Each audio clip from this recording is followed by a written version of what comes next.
It's been a while since I've been on this and done a video and seen how my last videos were or whatever. And I figure I go a different way today. Something that affects a vast majority of U.S. citizens, American men, or Americans, period. And just kind of go with it. Get off of the politics for a minute. Trump and all that shit. Now, when we apply for a loan or a credit card, or we file for bankruptcy, we apply for some kind of financial assistance or food stamps or anything like that, if child support is coming after us, or, alimony or whatever, they always ask us what our gross income is. They never ask us what our net is, the very thing that we actually live off of. No, they always ask our gross, what we make before taxes, before insurance is taken out, and all Social Security and all that other happy horse stuff. They always ask that. And it always boggled my mind, probably for the past 20 some odd years, why they always asked what our gross income was. Knowing damn well that we do not live off of our gross income. And it always bothered me.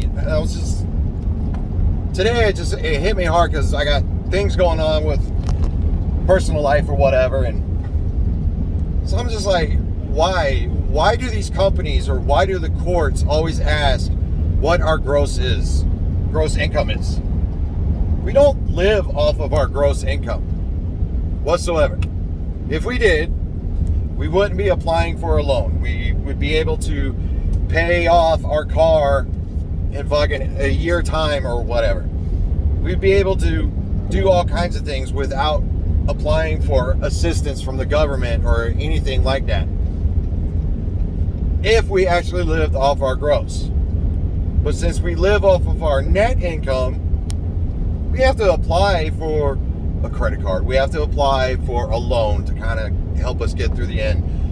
We apply for, assistance to help us eat, or, keep the lights on in the house. Anything like that. So when that happens, it boggles me, and I think that's something that needs to change in this country. It's because it hurts so many of us.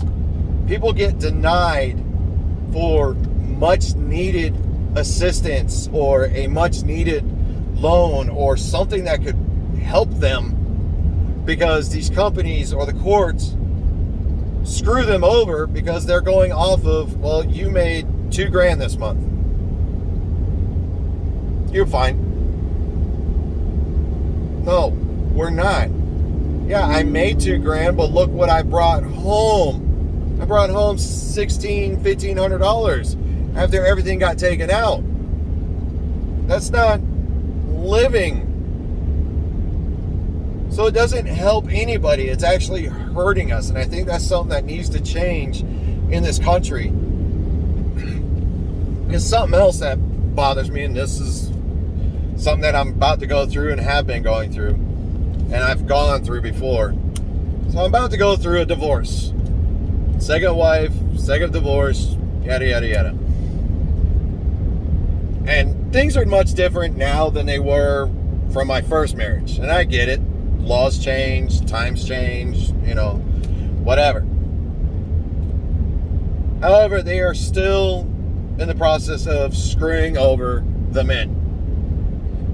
Now, I know they are trying to make it where it's more feasible and it's equal across the board, and the women are not getting what they want in the end or whatnot. It's trying to make it more balanced, where women are also starting to potentially pay their fair share to the fathers. But right now, this is what I'm going through. So get the paperwork, fill it out, whatever. They ask, what's your gross income? Okay, again, I'm not living off my gross income. Then they ask, what's your bills? What do you pay in rent or mortgage? What do you pay on your car payment? What do you pay every month for groceries? What do you pay in electric? Credit cards, any other outstanding debts that you may have. They ask all these things. But they ask off of your gross. Now, the last paperwork I filled out, I think they did include taxes in that one this time, but it's been a year since I filed it, so I can't really say for sure. But I want to say they did. But even still. And then they ask, all right, what do you have in your possession that could be sold? How much are your clothes worth? My clothes?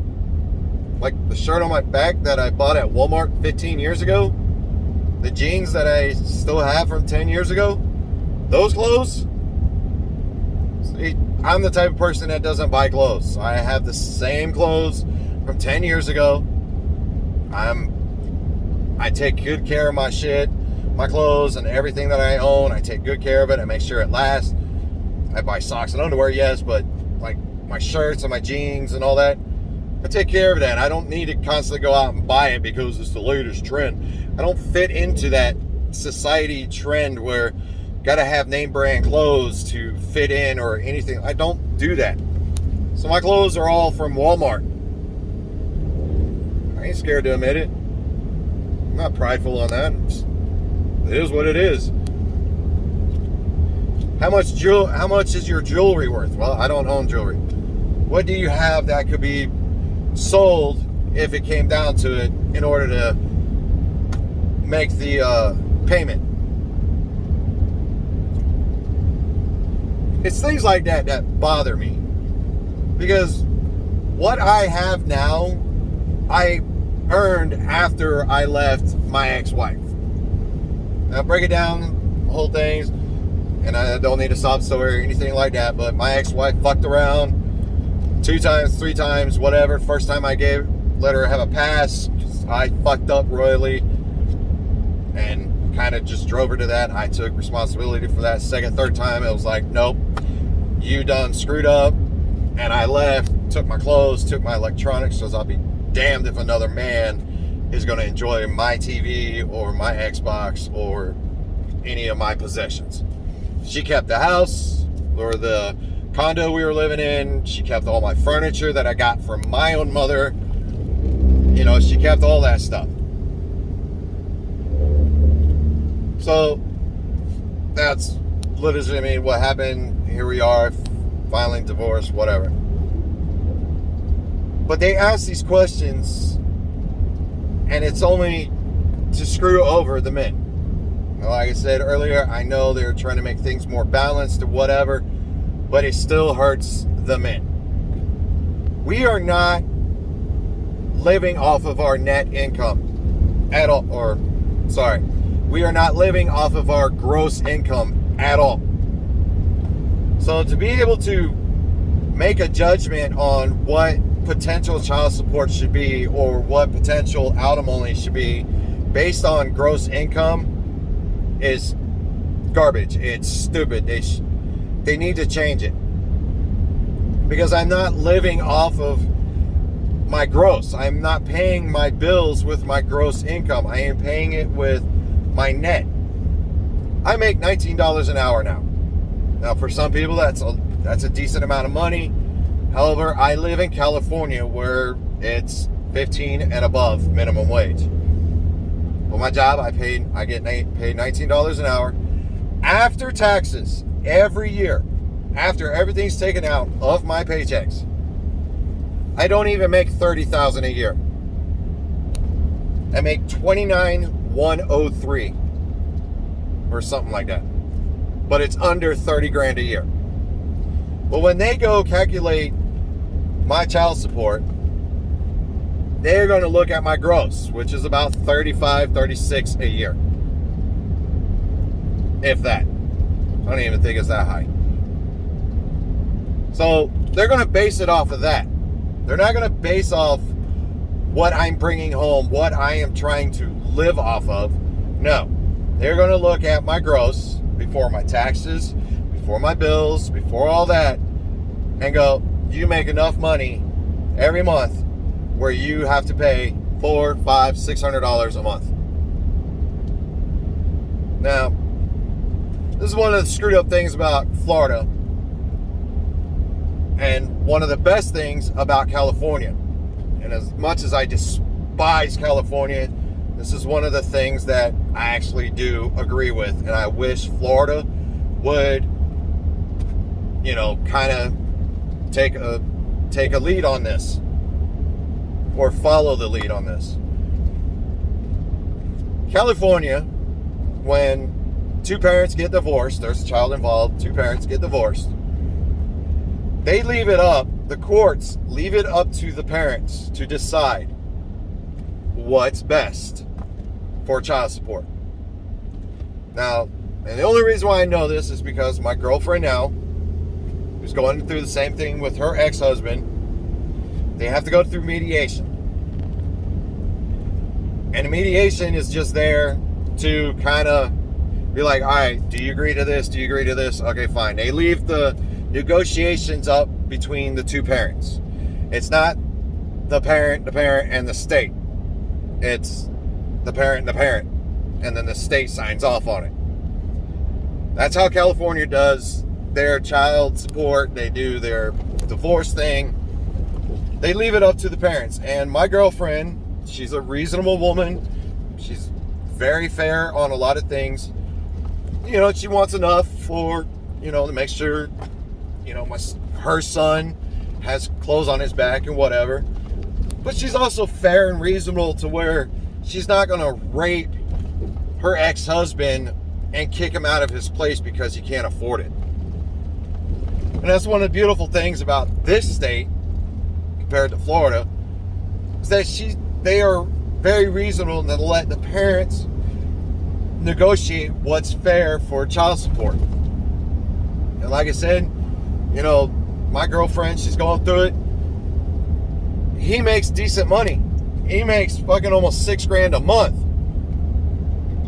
I think probably more than that, because he works for the county and he's been there for 24 years or whatever. So he makes decent, damn good money. But she's not out to try to rape him for it. She doesn't want it. She wants some assistance, but she's also fair on being the type of person that says, you know what? You have your own life now. You are starting your life over. You got a new house. You got a car. You got bills to pay. You got this to do.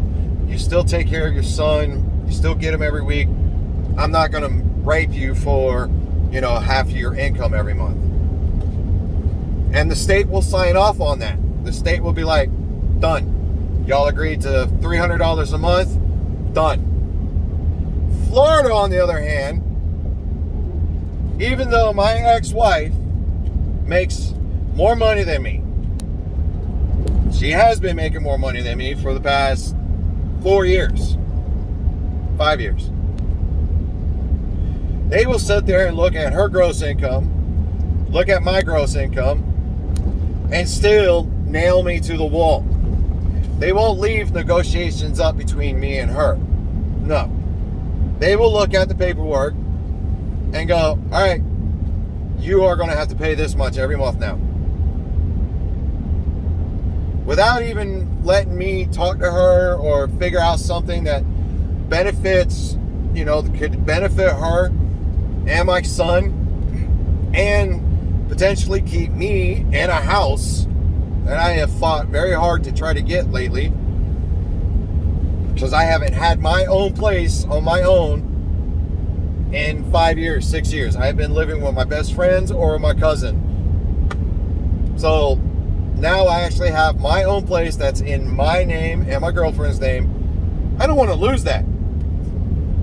But because of Florida and the way they have things set up, I'm potentially going to lose it, because I make $19 an hour. Even though my ex-wife, or soon-to-be ex-wife, has just upgraded her pay to almost $100,000 a year. She's about to make $100,000 a year, and I am still going to get nailed to the wall.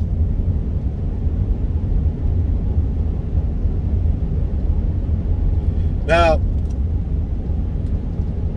my ex-wife, soon-to-be ex-wife, she doesn't feed my son. Let me be specific about this. She feeds him, but she doesn't cook at all. She doesn't cook home cooked meals. She doesn't do any of that.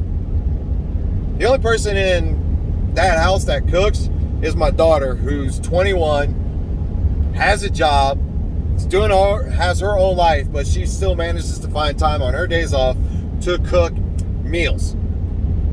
My ex-wife, my kid's mother, will not cook. The most she has cooked, according to my son, who's 15, 6'2", 250 fucking pounds. He's a big boy. The most she has cooked is a dinner, a pre-made dinner that you throw in the oven for an hour and a half. That is as far as she goes to cooking.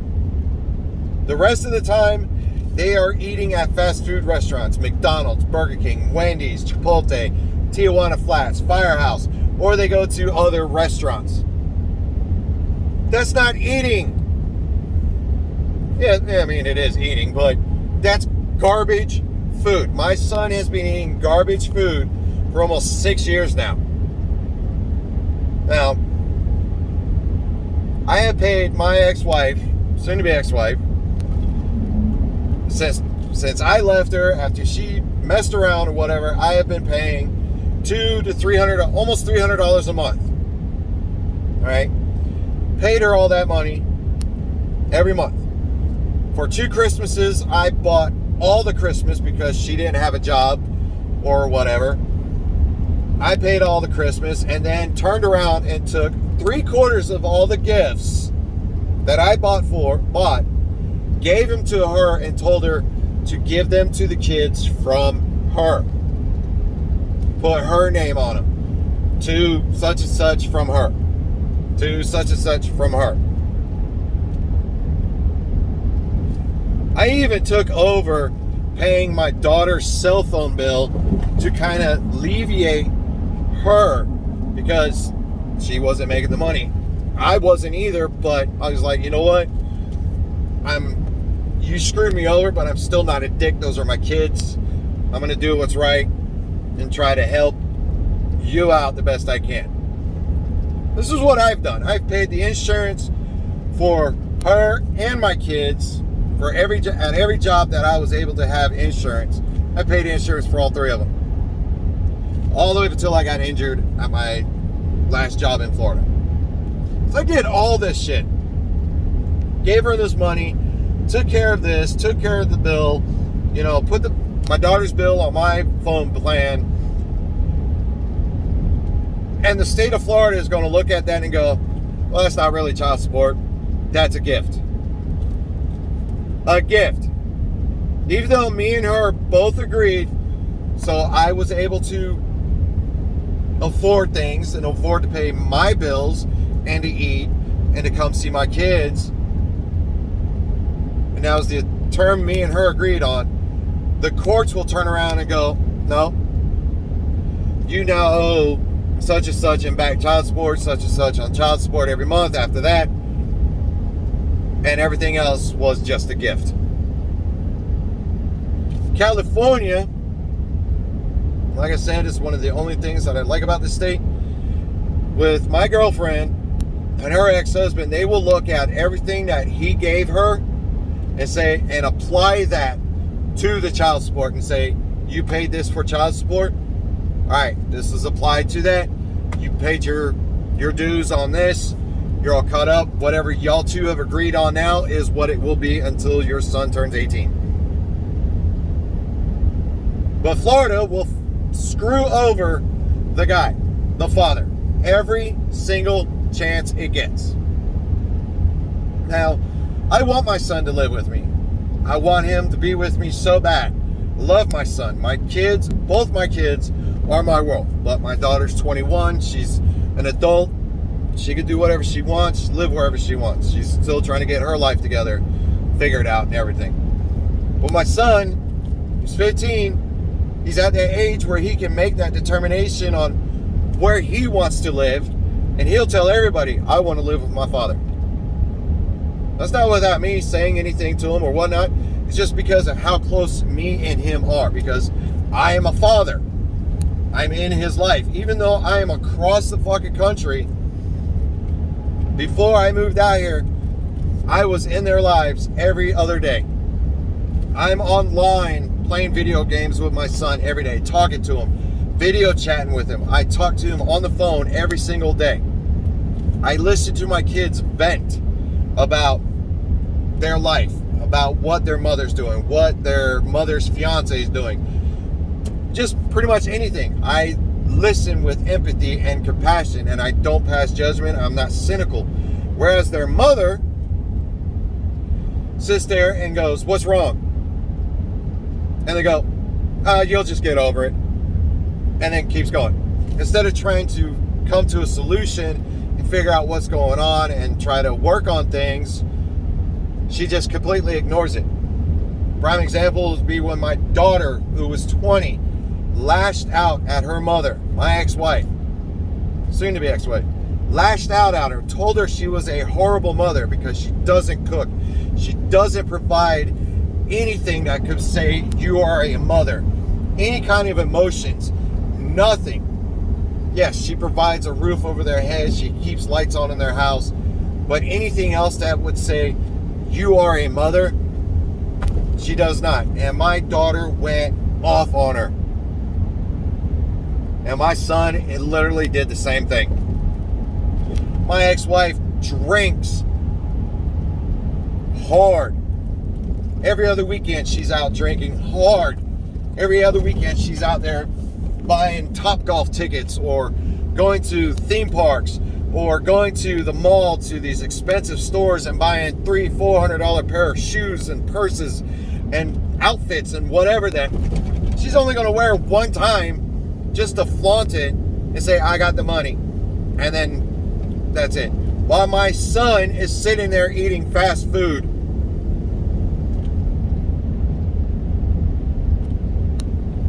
It's disgusting. My son wants to live with me. My kids are my world and I am their world. And if I'm just now starting all over with my life. Finally got my own place. I got my own bills once again. I am trying to get my life in order because that's what my kids want to see. They want to see me happy.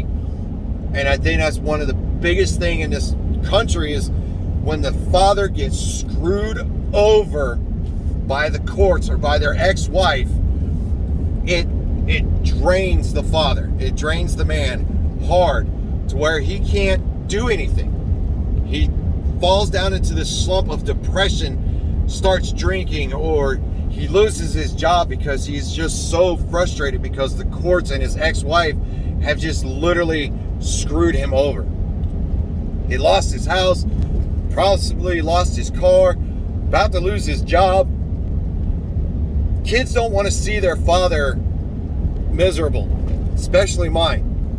And that's the one thing I've always told my kids is I cannot be a good father to you if I'm miserable. And they understand. They know exactly where I'm coming from because they've seen me miserable. They've seen me depressed. They've seen how far down the hole I have gone, and they didn't like it. They like when dad is happy, dad is doing right in the world, and I hate that this truck is going off because I went over 70 miles per hour. So my kids, they want to see me happy. And they do want to see their mom happy. They want the best for their mom, but they also want somebody that will listen to them, that will discipline them when they screw up. My son, 15 years old, he's got my attitude, he's got my mouth, and there's times I want to put him through the wall. And at times I'm like, oh, that's my boy. But when it came time to disciplining him, when he stole $100 from my ex-wife's credit card, she didn't discipline him. Even though it was her money, in her house. Now, she called me. What are we going to do about this? How are we going to punish him? It's your money. It's inside your house. Whatever punishment you come up with, I will agree with, and I will apply it to when he is with me.